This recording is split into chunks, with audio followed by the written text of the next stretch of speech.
अभ्यास का महत्व। प्राचीन समय में विद्यार्थी गुरुकुल में रहकर ही पढ़ा करते थे। बच्चे को शिक्षा ग्रहण करने के लिए गुरुकुल में भेजा जाता था। बच्चे गुरुकुल में गुरु के सानिध्य में आश्रम की देखभाल किया करते थे और अध्ययन भी किया करते थे। वरदराज को भी सभी की तरह गुरुकुल भेज दिया गया। वहां आश्रम में अपने साथियों के साथ घुलने मिलने लगा, लेकिन वह पढ़ने में बहुत ही कमजोर था। गुरुजी की कोई भी बात उसके बहुत कम समझ में आती थी। इस कारण सभी के बीच वह उपहास का कारण बनता है। उसके सारे साथी अगली कक्षा में चले गए, लेकिन वो आगे नहीं बढ़ पाया। गुरुजी जी ने भी आखिर हार मानकर उसे बोला, बेटा वरदराज, मैंने सारे प्रयास करके देख लिए हैं। अब यही उचित होगा कि तुम यहाँ अपना समय बर्बाद मत करो। अपने घर चले जाओ और घर वालों की काम में मदद करो।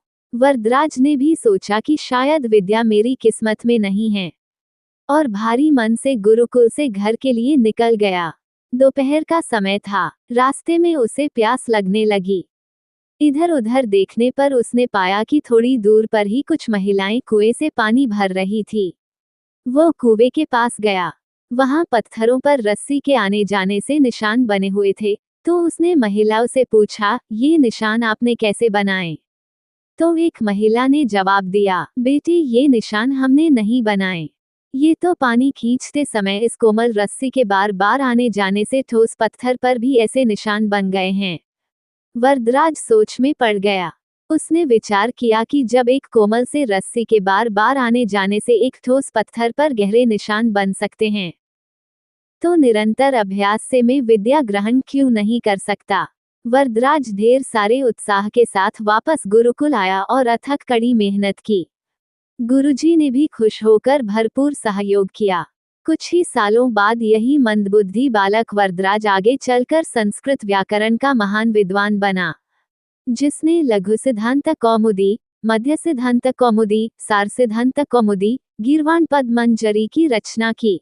शिक्षा, मॉरल ऑफ द स्टोरी में हमें ये शिक्षा मिलती है कि दोस्तों, अभ्यास की शक्ति का तो कहना ही क्या है। यह आपके हर सपने को पूरा करेगी।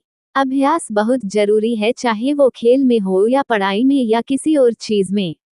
बिना अभ्यास के आप सफल नहीं हो सकते हो। अगर आप बिना अभ्यास के केवल किस्मत के भरोसे बैठे रहोगे, तो आखिर में आपको पछतावे के सिवा और कुछ हाथ नहीं लगेगा। इसलिए अभ्यास के साथ धैर्य, परिश्रम और लगन रखकर आप अपनी मंजिल को पाने के लिए जुट जाए। Thank you. और अगर आप इस चैनल में नए हैं तो चैनल को लाइक, शेयर एंड सब्सक्राइब जरूर कर दे, ताकि जब भी मैं इस तरह का नए वीडियो अपलोड करूं, सबसे पहले आपके पास नोटिफिकेशन आए और आप भरपूर आनंद उठा सकें। धन्यवाद।